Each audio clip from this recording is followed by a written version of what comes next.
कहते हैं कि दमन के खिलाफ आवाज उठने में देर भले हो, लेकिन जब वो आवाज अपनी परवाज पाती है तो बदलाव निश्चित रूप से दिखाई पड़ने लगते हैं। लेकिन ऐसी आवाजों को हमेशा कुचला जाता रहा है। कुछ यही हाल है बलूचियों का, जो अपने पैरों में पड़ी पाकिस्तानी बेड़ियों को तोड़कर मुक्त होना चाहते हैं, और पाकिस्तान है जो हमेशा उनको कब्जे में रखना चाहता है। नमस्कार, आप देख रहे हैं दुनिया की बात, मेरे यानी कि आशीष चौबे के साथ। आज बात बलूचियों के दमन की करेंगे। बलोच नेता करीमा बलोच की संदिग्ध परिस्थिति में हुई मौत। करीमा बलोच का शव टोरंटो में मिला। वो रविवार से लापता थी। करीमा को पाकिस्तानी सरकार और सेना के खिलाफ सबसे मुखर आवाज माना जाता था। कनाडाई शरणार्थी रही करीमा बलोच को 2016 में दुनिया की 100 सबसे प्रभावशाली महिलाओं में शामिल किया गया था। 2016 में रक्षाबंधन पर करीमा ने भारत के प्रधानमंत्री नरेंद्र मोदी को अपना भाई बताते हुए एक भावुक वीडियो संदेश भी जारी किया था। करीमा ने पाकिस्तान सरकार के दमन को 2019 में एक इंटरव्यू के दौरान साझा भी किया।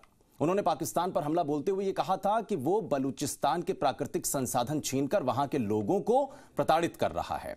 करीमा की मौत के बाद कई सवाल और गहरा गए हैं, लेकिन पाकिस्तान का बलूचिस्तान प्रांत सालों से अशांत है। इसकी वजह पाक सरकार और पाकिस्तानी सेना का बलूचियों पर दमन है, जिसका विरोध बलूचिस्तान के लोग वर्षों से करते आए हैं। फ्री बलूचिस्तान कैंपेन को पाकिस्तान समेत कई देशों में रहने वाले बलूचों का साथ भी मिल रहा है। लेकिन सवाल यह कि पाकिस्तान बलूचिस्तान को आखिर फ्री क्यों नहीं छोड़ना चाहता। दरअसल बलूचिस्तान प्राकृतिक संसाधन बहुल इलाका है, और इन संसाधनों का इस्तेमाल यहां पर राजनेता अपने अपने स्तर पर, यहां तक कि चीन भी अपने मन माफिक करता रहा है।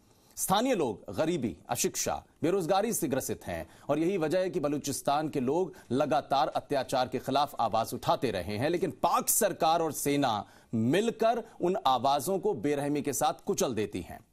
आवाज उठाने वालों को खामोश तरीके से अगवा करवा लिया जाता है, यहां तक कि जेल की सलाखों के पीछे डाल दिया जाता है। गंभीर आरोप लगाकर झूठे मुकदमे चलाए जाते हैं, और ऐसे लोगों की खबर उनके परिजनों तक नहीं पहुंचती। अब ऐसे में कई लोग चुप रहे, कई लोग जिनकी गुपचुप तरीके से हत्या तक करवा दी गई। पाकिस्तान का निजाम भले बदला हो, लेकिन बलूचियों के साथ पाकिस्तान सरकार का रवैया नहीं बदला। बलूच नेता नवाब अकबर खान बुख्ती की हत्या, प्रोफेसर लियाकत सानी बनगुलजाई का अपहरण, पत्रकार साजिद हुसैन की मौत, ऐसे कई मामले हैं जो बलूचियों पर होने वाले दमन की कहानी बयां करते हैं। यहां तक कि पाकिस्तान की तरफ से अगर देखा जाए तो करीमा बलूच को पाकिस्तान हमेशा से रॉ एजेंट मानता था। उनकी मौत की गुत्थी अभी उलझी हुई है। यहां तक कि करीमा बलूच ने संयुक्त राष्ट्र में भी बलूचिस्तान में पाकिस्तान सेना के अत्याचारों के खिलाफ अपनी आवाज बुलंद की थी। अंतर्राष्ट्रीय स्तर पर भी बलूचों की मांग को नजरअंदाज कर दिया जाता है। पाकिस्तान सरकार खबरों को बाहर तक नहीं आने देती। बलूचों को नियंत्रण में रखने के लिए यहां तक कि पाकिस्तान की सरकार ने कई आतंकी संगठनों को यहां पर जमा दिया है। अब बलूचिस्तान के लोगों की कुछ और भी दिक्कतें हैं। मसलन ये लोग खुद में बटे हुए हैं। दक्षिण और केंद्र में जहां बीएलए का दबदबा है, तो वहीं उत्तर में पश्तून बहुल इलाका है। यहां तक कि 1974 में जनरल टिक्का खां के नेतृत्व में पाकिस्तानी सेना ने मिराज और F-86 युद्धक विमानों से बलूचिस्तान के कई इलाकों पर बम बरसाए थे।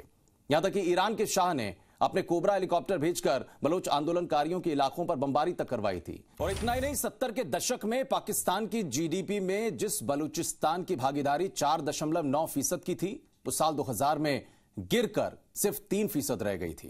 कुल मिलाकर बलूचिस्तान का हाल बेहाल है।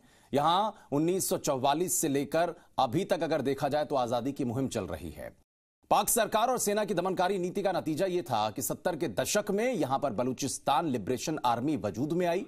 2006 में इस संगठन को पाक सरकार ने प्रतिबंधित आतंकी संगठन करार दे दिया, और 2006 में यहां के सबसे बड़े नेता नवाब अकबर बुख्ती की हत्या के बाद पाक सरकार के खिलाफ यहां के लोग हजारों की संख्या में सड़क पर उतर आए थे। 2017 में बलूचियों ने यूरोपीय देशों में फ्री बलूचिस्तान कैंपेन चलाया। कई देशों में बलूचों ने सड़क पर उतरकर पाकिस्तान सरकार के खिलाफ जमकर विरोध किया, तो बलूच शहीद दिवस भी मनाया। नॉर्वे, स्वीडन, जर्मनी, ब्रिटेन, इसके साथ साथ दुनिया के तमाम देशों में प्रदर्शन किए गए। इन प्रदर्शनों से बौखलाए पाकिस्तान ने अपनी नाराजगी जाहिर की, तो जवाब में विश्व बलूच संगठन के नेता नूरदीन मेंगल ने पाकिस्तान पर बलूचों के साथ अत्याचार का आरोप लगा दिया था। बीते 15 साल से बलूचिस्तान में विद्रोह तेज हुआ है। अब सवाल यह है कि भारत कभी खुलकर बलूचियों के मसले पर आगे क्यों नहीं आ पाया। दरअसल भारत की तरफ से बलूचों की मांग को अंतर्राष्ट्रीय स्तर पर ना उठा पाने के पीछे बड़ी वजह यह है कि भारत कश्मीर के मसले पर पाकिस्तान को हमेशा से घेरता आया है। अगर भारत बलूचियों के मसले पर कोई कदम आगे बढ़ाता है तो पाकिस्तान को भारत पर आरोप लगाने का मौका मिल जाएगा। दरअसल पाकिस्तान बलूचिस्तान को अपना आंतरिक मामला मानता है, जैसे कश्मीर को भारत। शायद इसीलिए भारत बलूचिस्तान के मसले पर खुद को ज्यादा शामिल नहीं करता। लेकिन पाकिस्तान को यह भी नहीं भूलना चाहिए कि जम्मू कश्मीर में कथित मानवाधिकार हनन का मुद्दा वो अंतर्राष्ट्रीय मंच पर भले उठाता रहे, लेकिन सच यही है कि उसकी सेना बलूचिस्तान में जुल्म करने का हर रिकॉर्ड तोड़ रही है। तो कुल मिलाकर बलूचिस्तान में अशांत होने की वजह क्या है, यह आज हमने स्पष्ट करने की कोशिश की। इसी के साथ दुनिया की बात में आज के लिए बस इतना ही। इजाजत दीजिए और आप सोशल मीडिया के हर प्लेटफॉर्म पर हमें फॉलो करते रहिए। नमस्कार।